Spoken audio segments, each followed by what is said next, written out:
বেগম খালেদা জিয়া গুরুতর অসুস্থ, একথা আমরা সকলেই জানি। কিন্তু এই অসুস্থতাকে কেন্দ্র করে বিএনপি নামক রাজনৈতিক দলটির দুর্বলতা এত প্রবলভাবে জনগণের সামনে উঠে আসছে যে অনেকে মনে করছেন এই দলটি ক্ষমতায় গেলে দেশটা চালাবে কি করে। ক্ষমতায় না গিয়ে দলটির অবস্থা এত লেজে গোবরে হওয়ার পরেও তার উপর ভরসা করবে কি করে মানুষ। ধরুন বেগম খালেদা জিয়ার অবস্থা যেদিন থেকে এখন তখন হয়ে উঠেছিল, সেদিন থেকেই সকলে প্রশ্ন করতে শুরু করেছে যে তার পুত্র এবং ভবিষ্যৎ প্রধানমন্ত্রী তারেক রহমান কেন দেশে ফিরছেন না। তারেক রহমান সামাজিক যোগাযোগ মাধ্যমে পোস্ট দিয়ে জানিয়ে দিলেন যে তার ফেরাটা তার একার সিদ্ধান্তের উপর নির্ভর করে না। সরকারের পক্ষ থেকে সঙ্গে সঙ্গে প্রথমে প্রোপাগান্ডা সচিব এবং পরে পররাষ্ট্র উপদেষ্টা জানালেন যে সরকার তারেক রহমানের ফেরায় কোনো বাধা নয়। আসলে সরকার যে বাধা নয় তার প্রমাণ তো আমরা পাই বাংলাদেশের সকল আইন কানুন উপেক্ষা করে আদালতে হাজিরা ছাড়াই তারেক রহমানের বিরুদ্ধে থাকা সকল মামলা সরকার তুলে নেওয়ার মাধ্যমে। অথচ আমরা জানতাম যে মামলা তুলে নিতে হলে আসামিকে আদালতে হাজির থাকতে হয়। সে যা হোক, তারপর থেকে প্রতিদিন কেবল কাতার থেকে এয়ার অ্যাম্বুলেন্স এই রওনা দিয়েছে, এই আসছে, সেই আসছে অবস্থা। আজ যান্ত্রিক ত্রুটি, তো কাল খালেদা জিয়ার শারীরিক অবস্থার জন্য খালেদা জিয়া লন্ডন যেতে পারছেন না। সকালে যাচ্ছেন তো বিকেলে বলা হচ্ছে তিনি যেতে চাইছেন না, দেশেই চিকিৎসা নিতে চাইছেন। এমত অবস্থায় তারেক রহমানের স্ত্রী ডাক্তার জুবাইদা রহমান এসে বিষয়টিকে আরো জটিল করে দিয়েছেন। কিন্তু তার আগে বেগম জিয়ার সঙ্গে কারা কারা লন্ডন যাচ্ছেন তাদের পাসপোর্ট নাম্বার, নাম ধাম সব সহ বিএনপির মিডিয়া সেল থেকে তথ্য ছাড়া হয়েছিল সামাজিক যোগাযোগ মাধ্যমে। আর আজও অবধি কোনো এয়ার অ্যাম্বুলেন্স পাওয়া গেল না। আর বিএনপি নেত্রী বেগম খালেদা জিয়া হাসপাতালে আসলেই কেমন আছেন তার প্রকৃত তথ্য কেউই জনগণকে জানালো না। আচ্ছা, জনগণের প্রতি না হয় বিএনপির কোনো দায়বোধ নেই, কিন্তু বিএনপির সমর্থক গোষ্ঠীর প্রতি তো আছে বা থাকার কথা, তাই না? কি আর করা, বিএনপি যখন প্রকৃত সত্য জানাচ্ছে না, আমরাই নানা সূত্র থেকে তথ্য জোগাড় করে আপনাদেরকে সে বিষয়ে জানানোর চেষ্টা করি। চলুন।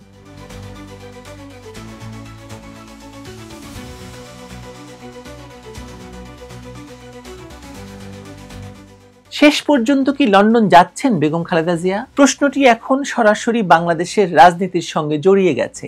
এখানে স্বাস্থ্য, রাজনীতি, কৌশল, গুজব, আন্তর্জাতিক বিষয় সব একসাথে গুলিয়ে যাচ্ছে।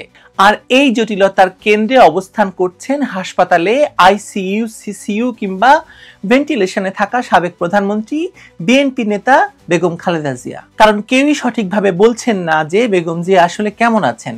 তিনি কি কথা বলতে পারছেন? তিনি কি কৃত্রিমভাবে শ্বাস নিচ্ছেন নাকি স্বাভাবিকভাবে শ্বাস নিচ্ছেন?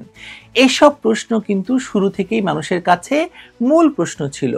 অন্য যে কোনো রাজনীতির চেয়ে কয়েকদিন ধরে বলা হচ্ছে তিনি সংকটাপন্ন, কখনো বলা হচ্ছে উন্নতি হচ্ছে, কখনো বলা হচ্ছে আবার অবনতি। একদিন ফ্লাইট ঠিক হয়, পরের দিন বাতিল হয়ে যায়। কখনো বলা হয় এয়ার অ্যাম্বুলেন্সে যান্ত্রিক ত্রুটি, আবার কখনো বলা হয় মেডিকেল বোর্ড অনুমতি দিচ্ছে না। এই টানা অনিশ্চয়তা এবং পরস্পর বিরোধী বার্তাগুলোই পুরো বিষয়টিকে সন্দেহ, গুজব আর রাজনৈতিক হিসাব নিকাশের কেন্দ্রে এনে ফেলেছে।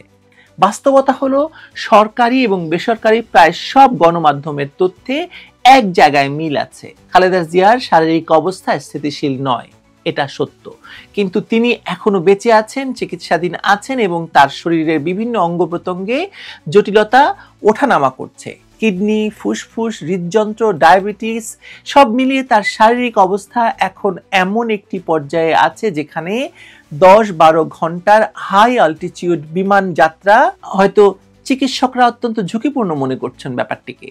এই জায়গাটা বাস্তব, এখানে কোনো গুজবের দরকার নেই। কিন্তু অন্যদিকে এটাও সত্য যে বিএনপি একাধিকবার এক এক ঘোষণা দিয়েছে, আবার কিছু সময় পরে নিজেই সেই ঘোষণা বাতিল করেছে। প্রথমে বলা হলো শুক্রবার ভোরে ফ্লাইট, তারপরে বলা হলো এয়ার অ্যাম্বুলেন্সে কারিগরি ত্রুটি, তারপর বলা হলো রবিবার, এরপর হঠাৎ আবার বলা হলো শরীর ফ্লাই করার মতো অবস্থায় নেই।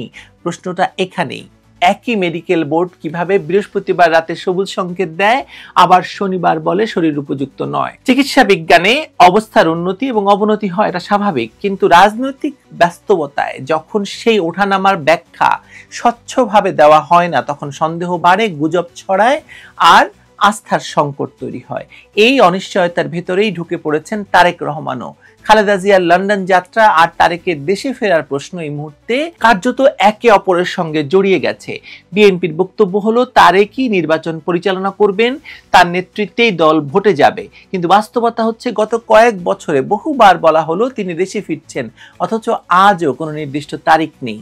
রাজনীতির মাঠে এই ধরনের বারবার প্রতিশ্রুতি দিয়ে বাস্তবায়ন না হওয়ার দলের বিশ্বাসযোগ্যতা থাকে না বা আঘাত পায়। প্রতিপক্ষ ঠিক এখানেই আঘাত করছে। লন্ডন থেকে রাজনীতি করা যায় কিন্তু দেশ চালানো যায় না, এই কথাগুলো এখন শুধু ব্যঙ্গ নয়, জনমতের একটা অংশের বিশ্বাসও ঢুকে পড়েছে এই কথার মধ্যে। এখানে আরেকটি অস্বস্তিকর প্রশ্ন উঠছে, তারেক রহমানের স্ত্রী জুবাইদা রহমান কিভাবে বারবার বাংলাদেশে আসছেন, আবার ফিরে যাচ্ছেন, অথচ তারেক রহমান ফিরতেও পাচ্ছেন না, যাওয়া তো দূরের কথা। যদি আইনগত বাধা থাকে তাহলে সেই বাধা কি শুধু একজনের জন্য প্রযোজ্য? যদি রাজনৈতিক সমঝোতার বিষয় থাকে তাহলে সেটা প্রকাশ্যে কেন পরিষ্কার করে বলা হচ্ছে না? বিএনপি এই প্রশ্নগুলোর সরাসরি উত্তর দিচ্ছে না বলেই ধোঁয়াশা আরো ঘনীভূত হচ্ছে, আর সেই ধোঁয়াশার সুযোগ নিচ্ছে প্রতিপক্ষ, সোশ্যাল মিডিয়ার গুজব কারখানা। খালেদা জিয়ার স্বাস্থ্য নিয়ে যে ভয়াবহতম গুজব ছড়িয়েছে, তিনি মারা গেছেন, এই ধরনের গুজব শুধু অমানবিক নয়, রাজনৈতিক দিক থেকেও বিপজ্জনক। কিন্তু আবার এটাও সত্য, এই গুজব ছড়ানোর জায়গাটা বিএনপি নিজেরাই তৈরি করে দিয়েছে। একদিন বলা হয় গ্রিন সিগন্যাল, আর 2 দিন পরে বলা হয় গ্রিন সিগন্যাল নেই, তখন সাধারণ মানুষ স্বাভাবিকভাবেই প্রশ্ন তো তুলবেই। আর দেশে এমনিতেই রাজনৈতিকভাবে উত্তপ্ত পরিস্থিতিতে এই ধরনের তথ্য সংকট মানেই গুজবের বিস্ফোরণ। এর মধ্যেই আবার ডাক্তার জুবাইদার বরাতে খবর বেরোলো যে বেগম জিয়া নাকি বিদেশে যেতে চাইছেন না, তিনি দেশেই চিকিৎসা নিতে চান। অথচ আমরা জানতাম যে বিএনপি সবসময় বেগম জিয়াকে বিদেশে চিকিৎসা দিতে আগ্রহী। সবচেয়ে বড় প্রশ্ন হলো বেগম জিয়া কি তবে কথা বলতে পারছেন? না হলে বললেন কি করে? আসলে মানুষ এখন দিনকে দিন এসব চাপান উত্তর বেগম জিয়া থেকেও আগ্রহ হারিয়ে ফেলারই কথা। মানুষের আর দোষ কি? আপনি দেখুন গত কয়েকদিন যাবত হেডলাইন থেকে এখন খালেদা জিয়ার খবর 2য় পাতায় চলে গেছে, বা মানে 3 নাম্বার 4 নাম্বারে চলে গেছে। কাতারের এয়ার অ্যাম্বুলেন্স, জার্মানির ভাড়া করা ফ্লাইট, ভিভিআইপির অনুমোদন, এসব প্রযুক্তিগত এবং কূটনৈতিক প্রশ্ন এখানে ঢুকে গেছে এখন। বাস্তব সত্য হলো এয়ার অ্যাম্বুলেন্স কোনো রাজনৈতিক দলের নির্বাচনী প্রচারের তো গাড়ি নয়, তাই না? কিন্তু এটাকে নিয়ে রাজনীতি হচ্ছে। একদিন বলা হচ্ছে যে কাতারের আমির পাঠাচ্ছেন, পরের দিন আবার সেটি বাতিল হয়ে যাচ্ছে, সেটি আসছে না। আবার বলা হচ্ছে জার্মানি থেকে ভাড়া করা হচ্ছে। এই বারবার পরিবর্তন সাধারণ মানুষের চোখে বিষয়টিকে আরো নাটকীয় করে তুলছে। তাহলে আসল প্রশ্নটি এই মুহূর্তে কি বলুন তো? আমার মতে বেগম জিয়া কি শেষ পর্যন্ত লন্ডন যাচ্ছেন, এটাই প্রশ্ন, নাকি তিনি দেশেই চিকিৎসা নেবেন? চিকিৎসাগত দিক থেকে দেখলে হয়তো লন্ডন যাওয়ার সম্ভাবনা আছে, কিন্তু নিশ্চয়তা নেই। তার শরীর যদি কয়েকদিন স্থিতিশীল থাকে, অক্সিজেন সাপোর্ট কমে, কিডনি এবং হার্টের কার্যকারিতা কিছুটা স্থায়ীভাবে ভালো হয়, তাহলেই কেবল দীর্ঘ ফ্লাইটের ঝুঁকি নেওয়া যেতে পারে। অন্যথায় এই বয়সে, এই জটিলতায় এমন ফ্লাইট জীবন মৃত্যুর জন্য জুয়া খেলা হয়ে দাঁড়াতে পারে। চিকিৎসকরা এখানে রাজনীতির চেয়ে নিজের পেশাগত দায়টাই আগে ভাগে দেখবেন, সেটাই স্বাভাবিক। এয়ার অ্যাম্বুলেন্সের ক্ষেত্রেও তাই। মানুষ সেটাই বলছে যে এয়ার অ্যাম্বুলেন্স তাকে নিতে চাইছে না। এটা সত্য মিথ্যা হয়তো আমাদের যাচাই করা যাবে না, কিন্তু মানুষ তো বলছে। অন্যদিকে রাজনৈতিক বাস্তবতায় দেখলে খালেদা জিয়ার লন্ডন যাত্রার প্রতিটি দিন পেছানো মানেই বিএনপির উপর চাপ বাড়া। নির্বাচন সামনে, তফসিল যে কোনো সময়, মাঠে শক্ত নেতৃত্ব দরকার। খালেদা শারীরিকভাবে সক্রিয় রাজনীতিতে নেই বহু বছর, কিন্তু প্রতীক হিসেবে তিনি এখনো বিএনপির সবচেয়ে বড় শক্তি, আর তারেক রহমান দেশের বাইরে। ফলে নেতৃত্বের এই শূন্যতাই বিএনপির সবচেয়ে বড় দুর্বল জায়গা হয়ে দাঁড়িয়েছে এই মুহূর্তে। এই পরিস্থিতিতে বিএনপির সবচেয়ে বড় সমস্যা হলো তারা এখনো নিজের গল্পটা নিজেরা পরিষ্কার করে বলতে পারছে না। তারা কখনো বলছে খালেদা যেতে চান, আবার কখনো বলছে তিনি যেতে চান না, কখনো বলছে এয়ার অ্যাম্বুলেন্স সমস্যা, আবার কখনো বলছে শরীরের সমস্যা। এই দ্বৈত বা বহুমুখী বার্তা জনমনে আঘাত, আস্থার সংকট তৈরি করেছে। রাজনীতিতে আবেগ খুব গুরুত্বপূর্ণ, কিন্তু তথ্যের স্বচ্ছতা আরো আরো আরো অনেক বেশি গুরুত্বপূর্ণ।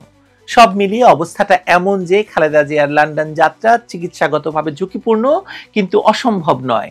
রাজনৈতিকভাবে এটি বিএনপির জন্য একই সঙ্গে আশার আলো ও চাপের বোঝা। তিনি যেতে পারলে এক ধরনের স্বস্তি, না পারলে অনিশ্চয়তা আরো ঘনীভূত হবে।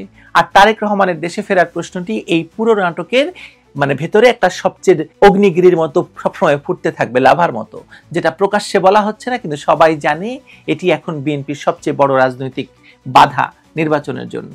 এই মুহূর্তে খালেদা জিয়ার লন্ডন যাত্রা হয়তো হবে, হয়তো হবে না, কিন্তু যতদিন বিএনপি তথ্য লুকিয়ে রাখবে, অসম্পূর্ণ বক্তব্য দেবে আর প্রতিটি ধাপে গল্প বদলাবে, ততদিন এই যাত্রা শুধু একটি চিকিৎসার সিদ্ধান্ত থাকবে না, এটি পরিণত হবে রাজনৈতিক অবিশ্বাস, সন্দেহ এবং গুজবের কেন্দ্রবিন্দুতে। আর এই পরিণতির সবচেয়ে বড় ক্ষতিটা শেষ পর্যন্ত বিএনপি নিজেরই হচ্ছে। বিএনপি তাতে কিছু যায় আসে না, কারণ তারা জানে তারা সরকার গঠন করবে, তাদেরকে এই নিশ্চয়তা দেওয়া হয়েছে। তারা জানে যে তারা পরবর্তী সরকার, তারেক রহমান প্রধানমন্ত্রী। কি আসে যায় বলেন? কিচ্ছু আসে যায় না। একটা দল বটে ভাই। ভালো থাকেন সবাই।